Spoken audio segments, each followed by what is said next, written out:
আলহামদুলিল্লাহ ওয়াসসালাতু ওয়াসসালাম। জমি যে কন্ট্রাক্ট হয়েছে টাকার উপরে রেজিস্ট্রি করার সময় বাড়তি কিছুর জন্য জোরাজুরি করলে জায়েজ কিনা, এটা তো তার কোনো অধিকার নেই, জায়েজ নেই। এবং উচিত ছিল কন্ট্রাক্টের ওখানে সাইন, স্বাক্ষর, সাক্ষী সহ এগুলো করা। আমাদের লেনদেনে অনেক সমস্যা, অনেক দুর্বলতা, এগুলো সব পাকাপোক্ত করে নিতে হবে। সূরা বাকারার একেবারে শেষের দিকে যে ঋণের যে আয়াত আসছে, শেষের যে 3 আয়াতের আগের আয়াতে খুব সম্ভব,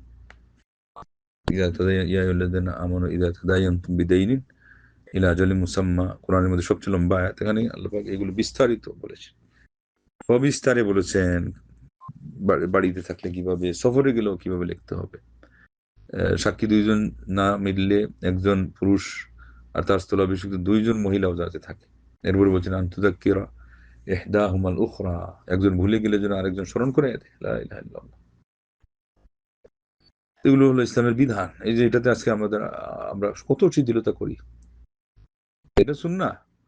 কিন্তু কোরআনে আল্লাহ আয়াত কেন নাজিল করলেন? সবচেয়ে লম্বা আয়াত কেন, এত বিস্তারিত কেন? যেমন উত্তরাধিকারের ক্ষেত্রে আল্লাহ কেন এত বিস্তারিত বললেন? নিশ্চয়ই তার একটা গুরুত্ব আছে। আল্লাহর কালাম, এটা উদ্দেশ্য বিহীন না।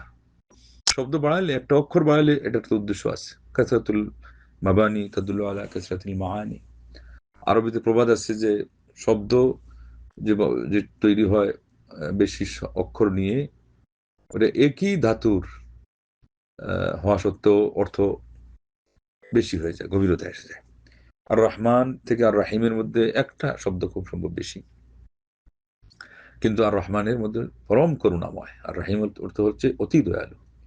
আবার আর রহমানের অর্থ একটা হচ্ছে মুমিন এবং কাফির সবার জন্য তার দয়াটা পরিব্যাপ্ত। আর একটা অর্থ হচ্ছে দুনিয়া এবং আখরাতে পরিব্যাপ্ত। ওর তুলনায় রাহিমটা হয় শুধু মুমিনদের জন্য অথবা শুধু পরকালের জন্য বা দুনিয়ার জন্য। তাহলে কতটুকু ব্যবধান হয়ে গেল একটা অক্ষরের কারণে। সবিস্তারে বলতে বলতে সারা কোরআনের মধ্যে সবচেয়ে লম্বা হয়ে গেছে আয়াত, অর্থাৎ আয়াতুল কুরসিও তো অনেক লম্বা। সেটা তাওহীদের আয়াত এবং কোরআনের মধ্যে সবচেয়ে দামি আয়াত, মূল্যবান আয়াত।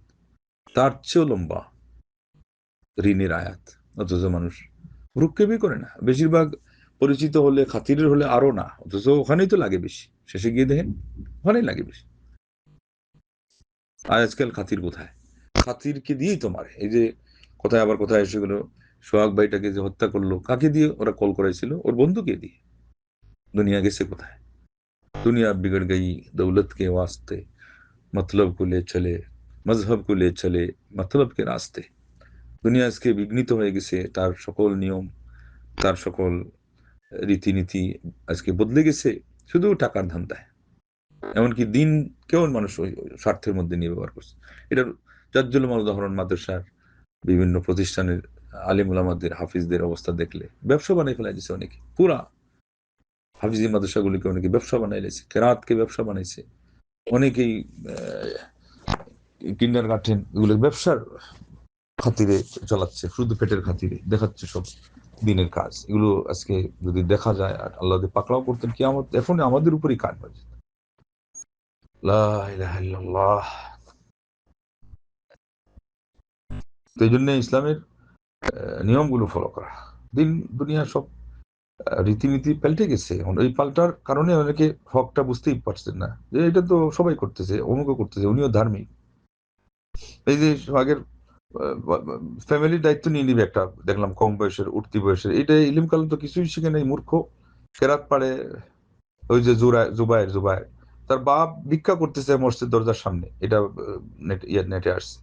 এরপরে আরেকদিন চাচা না না দাদি না কাকে দেখতে গেছে জীর্ণ শীর্ণ একটা ঘরের মধ্যে, একেবারে মানে অজপাড়া গায়ে তারা আছে। বুঝলাম ওটা অনেক কঠিন ঠিকানা চেঞ্জ করে, কিন্তু ঘরের অবস্থা জরাজীর্ণ দেখলেই তো মানুষ বুঝতে পারে যে তারা কোন অবস্থায় আছে। আর সে টাকার বান্ডিল গনে, আর অমুকের ইয়ে করে। এই যে সোহাগ ভাইয়ের পুরো ফ্যামিলির একবার দিল, সেটা আমি বললাম যে এটা তো ব্যাককেল না, শুধু বেহায়া বটে।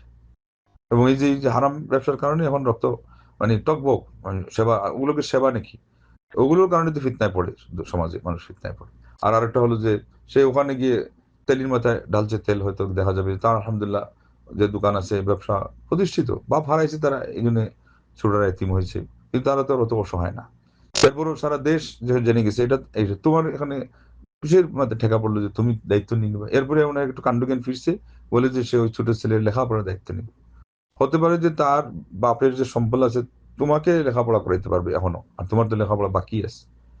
আমার এই উত্তরের সম্পর্ক কিন্তু আগের আমাদের বোন যিনি বলছেন যে তিনি কন্টেন্ট ক্রিয়েটর করেন, আজকে হয়তো কথা একটু লম্বা হবে, কিন্তু ওনার বোঝার জন্য বলতেছি যে এখন আমি তো অন্যদেরকে বলতেছি, প্রসঙ্গে এসে গেছে বলার।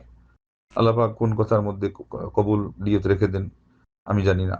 হয়তো বা এটার কারণে আমার একজন মানুষের জীবন বেঁচে যাবে, একজন মানুষের ইজ্জত বেঁচে যাবে দিন বাঁচানো আগে। এবং এটা ভিত্তিহীন কথা নয়। প্রিয় নবী সাল্লাল্লাহু আলাইহি ওয়াসাল্লাম হাদিস বুখারীতে, আল হালালু বায়্যিনুন ওয়াল হারামু বায়্যিনুন ওয়া বাইনাহুমা উমুরুন মুশতাবিহাত ফামান ইত্তাকা শুবহাত ফাকাদ ইস্তাবরাআ লিদীনিহি ওয়া ইরদিহি ওয়া হিসাবুহু আলাল্লাহ। হালাল সুস্পষ্ট, মানে সুস্পষ্ট না হলে এটা হালাল হওয়া মুশকিল আমাদের এগুলোতে। আর যদি কিছু নাও থাকে তাহলে কি আছে? জড়তা আছে, অস্পষ্টতা আছে। ওই যে নেট থেকে যে পয়সা আসে বিভিন্ন ফাংশন গুলো থেকে, মিডিয়া গুলো থেকে, ইউটিউব হোক, ফেসবুক হোক, এগুলো তো এক বিচারে অস্পষ্ট, আর আরেক বিচারে পরিষ্কার হারাম হওয়াটাই সুস্পষ্ট। মানে এটা আমার কোনো সরাসরি বিনিয়োগ নেই, আমার এখানে কোনো দিয়ে নেই, আমি আরো অন্য দিক থেকে উপকৃত হচ্ছি, ওই দিক থেকে আমাকে ফাও কিছু দিচ্ছি। কেন তারা ওখানে অনেক জিনিসের অ্যাডভাইস দেয়, ওটা আমাদের অনেকে জানাই নাই, অথবা তাদের আরো অসৎ উদ্দেশ্য সেখানে আছে, এগুলো তারাই মেনটেন করতেছে, তারাই এগুলো গুটিয়ে আটাচ্ছে। এবং কিভাবে আজকে এই যে আইএ তৈরি হলো, এটা এটা দেখলেই বোঝা যায় যে এগুলো মিডিয়াকে তারা এইভাবে ব্যবহার করতেছে। অবজারভেশনে তারা রাখতেছে প্রত্যেকটা কথা এবং কাজকে। যারাই এই ইয়েতে কাজ করে, ইন্টারনেটে ঢুকে, ঢোকা মাত্রই তাদের সে তথ্যগুলো পৌঁছে যায় ওদের হেডকোয়ার্টারে। লা ইলাহা ইল্লাল্লাহ। কোথায়? ইসরায়েল, কোথায় ইহুদি অথবা খ্রিস্টান, কোন ফিতনায় যে পড়বে কেউ জানে না। শুধুমাত্র নিছক দিনী কথাগুলো যেগুলো না বললেই নয়, এবং এটা একটা সুযোগ প্রচারের, ওগুলো ছাড়া এবং ক্লিন অবস্থায় কোন ধরনের এই লাইন থেকে প্রফিট নেওয়া ছাড়া যদি হয় আলহামদুলিল্লাহ, এবং আল্লাহ হয়তো রক্ষা করবেন। এরপরও নিয়তের খুলুসিয়ত দেখতে হবে, আর না হলে কিন্তু ফিতনা, কঠিন ফিতনা। তো আল্লাহ নবী বললেন হালাল সুস্পষ্ট, হারামও সুস্পষ্ট, আর এর মধ্যে কিছু জিনিস আছে অস্পষ্ট। যে ব্যক্তি অস্পষ্ট জিনিসকে ছেড়ে দিবে, এটা তার দিন হেফাজত করবে, তার ইজ্জত সম্মান সম্ভ্রম হেফাজত করবে। আর যদি উল্টাপাল্টা কিছু হয় তাহলে হিসাব আল্লাহর কাছে দেওয়া লাগবে। কেন শেষে আবার এই কথা বললেন যে এর মধ্যে আমরা নিজেরা হয়তো একটা জিনিস হারাম সাব্যস্ত করে, হালাল সাব্যস্ত করে ফেলবো, কিন্তু নিজের মনের কোনাতেই কিছু খুঁতখুঁতি থাকবে, কিছু একটা শখ শোভা থাকবে, সন্দেহ থাকবে। তাহলে আল্লাহ ধরবেন তার ওইটা দিয়ে, না তুমি তো নিজে নিশ্চিত হও নাই, অঙ্কে বুঝ দিয়ে দিল, তুমি নিজেই অনেকে বুঝাইয়া সারলা। ওই যে জিজিএন যে ব্যবসা ছিল, ডিএক্সএল যে ব্যবসাগুলো আছে, তারপরে ওই যে আরেকটা ছিল না ডেস্টিনি ব্যবসা, এগুলো কি? এগুলোতে আলেমদেরকেও তারা ঢুকাই দিচ্ছিল, আমিও গোনাগারকে ঢুকাই ফেলছিল। কারণ এমন ভাবে এটাকে উপস্থাপন করছে মনে হয় যে এটা হালাল, আর আয়াত হাদিস ওদিকে আনতেছে, কিন্তু আসল জায়গায় যেটা হারাম হওয়ার, ওটা তো ধরতে গেলে আলেমদেরকে বিভ্রান্ত করে ফেলছে। আমি চলে আসছি, বের হয়ে গেছি আলহামদুলিল্লাহ, আরেকজন বর্ষিয়ান আলিমকে আটকাই রেখে দিছে। ওই লোভ, আসল ঘটনা লোভ রয়ে গেছে। তার মানে এখন উনি দলিল দিয়ে বরং ওদেরকে জায়েজ আর প্রমাণ করে দিচ্ছেন, কিন্তু এতে কি হচ্ছে, সারা ওনার কথা শুনে যতজনটাকে হালাল মনে করে ঢুকবে, ওদের সমপরিমাণ পাপ আমি বললে আমার ঘাড়ে চলবে, আর কেউ বললে তার ঘাড়ে চলবে। এইভাবে বুঝতে হবে বিষয়গুলিকে। আল্লাহ তুমি আমাদেরকে হেদায়ত করে হেফাজত করে। তো যাই হোক, এই যে এখন কন্ট্রাক্ট হয়ে গেছে, এরপরে আবার উনি এগুলা করতেছে, এটা অবশ্যই হারাম, এবং কোরআন করিমের বিধান লঙ্ঘন করা। যদি আপনারা লিখিত না রাখেন, লিখিত রাখলে ওনার জোরাজুরি কোনো কারণ থাকতো না, আপনি দেখাইতে পারতেন এই যে ডকুমেন্ট আমার হাতে আছে। এইভাবেই কালকে আমাদের দিন সুস্পষ্ট দলিল এর ভিত্তিতে যিনি কাজ করবেন, ওনার দলিল থাকবে, আল্লাহ নিজেই তার জন্য দলিল দিয়ে দিবেন, আর সাহায্যকারী হয়ে যাবেন।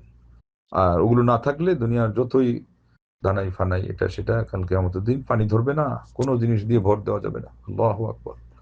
আল্লাহ যেন আমাদেরকে সময় থাকতে আল্লাহর দিনকে সঠিকভাবে আর এর আগে জানার, আমল করার এবং প্রচার করার তৌফিক দান করেন। আমাদের গুনাহ খাতা অতীত যুগে যা হয়ে গেছে আল্লাহ মাফ করেন। ভবিষ্যতে আমাদের যতটি মুহূর্ত আছে আমরা আল্লাহর সন্তুষ্টির অধীনে যেন অতিবাহিত করতে পারি। মহান রব্বুল আলামিন সবাইকে তৌফিক দান করেন, আমিন।